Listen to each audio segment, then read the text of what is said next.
Hello everyone, welcome back to my channel. तो दोस्तों, स्वागत है आपका हमारे अपने चैनल राधे राधे में, जहां मैं शेयर करती हूँ अपने लाइफ की एक्सपीरियंस, पूजा पाठ, ब्यूटी, लाइफ स्टाइल से जुड़ी ऑल इन टॉपिक पे, जो कि हमारे चैनल में आपको कुकिंग वीडियो और ब्यूटी से कई सारी चीज़ें जो है जो आप चाहेंगे वो आपको जानकारी मिल जाएगी।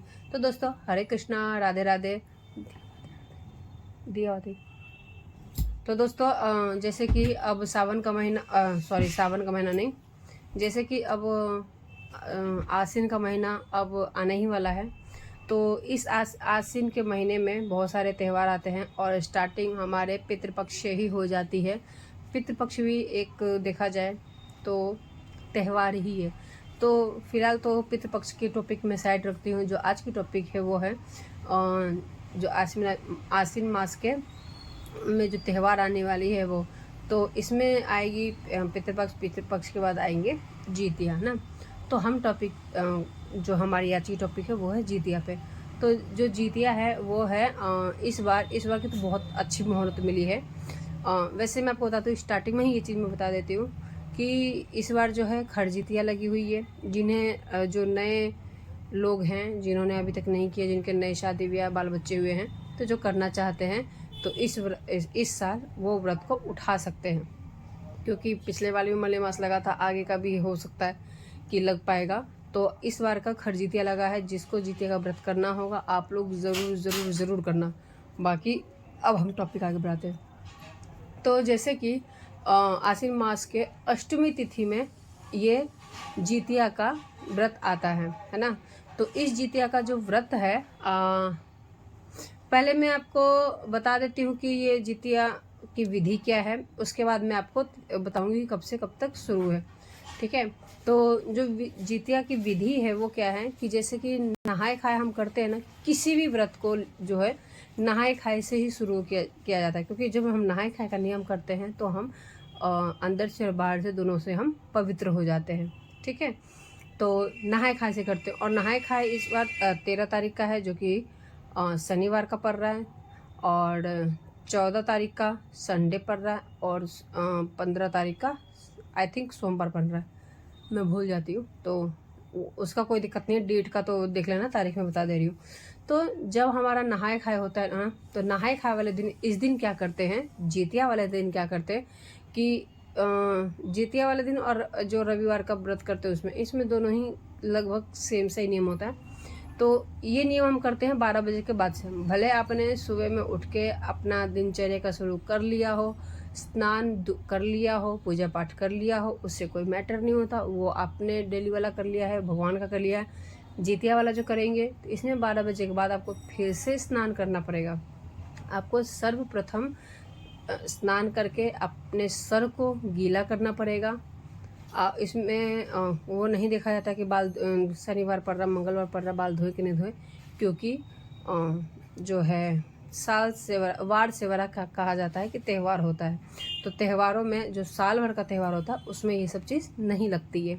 तो शनिवार का दिन पड़ेगा, तो जब आप बाल धोएंगे तो सबसे पहले आप अपने जो, अगर आपके पास नदी, तालाब, झील कोई नदी है तो वहाँ पे जा सकते हैं। नहीं है तो मैं आपको आपके वॉशरूम में ही बता देती हूँ, या फिर बालकनी में, जहाँ पे आप ये कर सकें वैसे बताती हूँ। तो आपको जब आप स्नान करेंगे तो सबसे पहले आप अपने सर से पूरे गीले हो जाए। 2 लोटा पानी डाल के आप गीले हो जाएंगे सर पे पल्लू लेके। और इसमें झींगली का पत्ता विशेष होता है। आप उससे पहले ही जब आप स्नान करने जाएंगे तो एक प्लेट ले लीजिए। एक प्लेट में आप झींगली का पत्ता, सरसों की खली और तेल सिंदूर ले सकते हैं, ठीक है। तो देखिए, जब जाएंगे तो कईयों लोगों को चढ़ाते हैं, नाना दादी ये सब। तो आप लोग देख लीजिएगा कि आपको किसको चढ़ाना है। सिर्फ उन्हीं का नाम लेकर के चढ़ेगा, बाकी सबको नहीं चढ़ाया जाता। मेन इसमें विशेष होता है जितवाहन, चील और सियार का होता है। तो चील, सियार का और जितवाहन भगवान का तो जाएगा ही जाएगा। और उसके बाद आपको देख लेना है कि किसको आपको देना है, कि आपके घर में कौन पितृ हो चुके हैं, उनके नाम से वही झिंगली के पत्ते पे उसी प्रकार से पड़ेगा जिस प्रकार से चील और सियार और जितवाहन भगवान को जाएगा। तो मैं आपको बताते जाती हूँ, सेम वही विधि करना है। एक पत्ता ले लेना है, जैसे मैं आपको बता रही हूँ कि जितवाहन भगवान है तो जितवाहन भगवान के लिए हमने पत्ता ले लिया है। इसमें हमने सरसों की खली डाल दिया है, तेल डाल दिया, सिंदूर डाल दिया, ठीक है। उसी तरीके से हम चील सियार का करेंगे। तो चील का तो हम सीधे हाथों से करते हैं और सियारिन का जो है उल्टे हाथों से करते हैं। इस चीज़ का भी विशेष है कि इनका हम जो भी देंगे, नहाए खाए से लेकर के पारण करने तक जो भी हम इनको देंगे उल्टे हाथ से ही देंगे। ये क्योंकि चील ने व्रत रखा था और सियारी ने व्रत नहीं रखा था, इस वजह से सियारिन को हम उल्टे हाथों से देंगे, ये विशेष याद रखिएगा। तो जो भी देंगे उनको उल्टे हाथ से दे करके, और जल वहीं पे रहेगा ये, क्योंकि आप नहाने के लिए जाएंगे। धूप दीप उनको दिखा करके, तीनों को जिनको देना हो उनको दिखा के, धूप दीप दिखा के, और आप जल से उनको बहा दीजिए। अगर आप नदी तालाब में हैं तो दे करके सीधे बहा देंगे। फिर वही जो है, जो सरसों की खली है या फिर काली जो सरसों होती है उसको आप पीस के भी कर सकते हैं, मिक्सी में पीस लेंगे तो वही काम करेगा। तो उसी को पहले सर पे रख करके और पत्ते को रख के फिर उससे स्नान भी किया था। पहले आप इसे रगड़ लेंगे, फिर उसके बाद आप स्नान करेंगे। तो ये हो गया आपका नहाए खाए। और ये याद रखिएगा कि ये गीले शरीर ही होता है, सूखे शरीर नहीं होता है, और ये होता है 12 बजे के बाद ही। दूसरा, अब आ जाते हैं हम जिस दिन हमारा जिस दिन नहीं, अभी नहाने के बाद जो हम जाएंगे, कपड़े वगैरह आप चेंज करके आप जाएंगे सीधे मंदिर में। मंदिर में जाने के बाद आपको नीचे एक ज़मीन पे उसी प्रकार से चील सियारिन का और जितमान भगवान का, बाकी जो पितरों को देते होंगे वो देंगे। तो इसमें चढ़ाया जाता है, दही चूड़ा चढ़ाया जाता है। प्रसाद के तौर पे भी दही चूड़ा ही चढ़ाते हैं। तो रखेंगे जितमान भगवान के लिए दही चूड़ा, केला, और आपके पास जो फल मिठाई हो वो सब चढ़ा करके, गुड़ चीनी जो देना हो दे करके, वहीं पे सिंदूर से टीका लगाया जाएगा और फूल उनको चढ़ाया जाएगा। उसी प्रकार से चील का होगा और उसी प्रकार से सियारिन का होगा। सियारिन का याद रहे कि हमें उल्टे हाथ से देना है। जैसे हमें चूड़ा भी देना है, दही भी देना है, जो भी देंगे हम सियारिन को उल्टे हाथ से ही देंगे, ठीक है। देने के बाद सबको जल से, पहले जितमान भगवान को, फिर चील को, फिर उसके बाद सियारिन को करने के बाद जल से आचमनी करने के बाद हाथ जोड़ के हम प्रार्थना करेंगे कि हे जितमान भगवान, मैं आपके नाम का व्रत कर रही हूँ अपने बच्चों के लिए। मेरे बच्चों के जितने भी जो दुख कलेश संकट हो, अकाल मृत्यु हो, उनको दूर हो। हम ये व्रत करते ही हैं कि हमारे बच्चों की जो है आयु लंबी हो।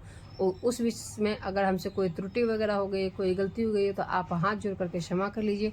उसके बाद आप अपने बच्चों को यही तेल सिंदूर का तिलक लगाइएगा, क्योंकि यही जितिया का तेल सिंदूर बहुत बहुत विशेष होता है, बहुत महत्व होता है। तो ये तेल सिंदूर का लगाएगा। अगर आपके घर में कोई बड़े नहीं हैं तो आप लगा सकते हैं, और अगर बड़े हैं तो कोशिश कीजिएगा कि वही लगाएंगे, क्योंकि बड़े ही लगाते हैं। तो देख लीजिएगा कि अगर नहीं है तो आप लगा सकते हो, उसमें कोई दिक्कत की बात नहीं है। फिर आप जो प्रसाद आपने लिया है, आप वही प्रसाद सबको वितरण करेंगे। जो चील सियारिन का प्रसाद होता है उसको खाते नहीं है, उसको बाहर फेंक दिया जाता है। तो फेंकते हैं, ऐसे नहीं फेंकते कि किसी का पैर वैर पड़ जाए। तो आप किसी गाय के सामने रख दीजिए या फिर छत के ऊपर रख दीजिए, कहीं भी रख दीजिए। ऐसे जगह रखिए कि कोई उसको खा ले, कोई जानवर, कोई पक्षी, कोई भी खा ले, पैर ना लगना चाहिए। तो कहावत बोलते हैं कि जब हम उसका फेंकने लेते हैं ना, तो कहावत हमारे में बोला जाता है कि चील जैसा तो हर कोई होए, सियारिन जैसा कोई ना हो।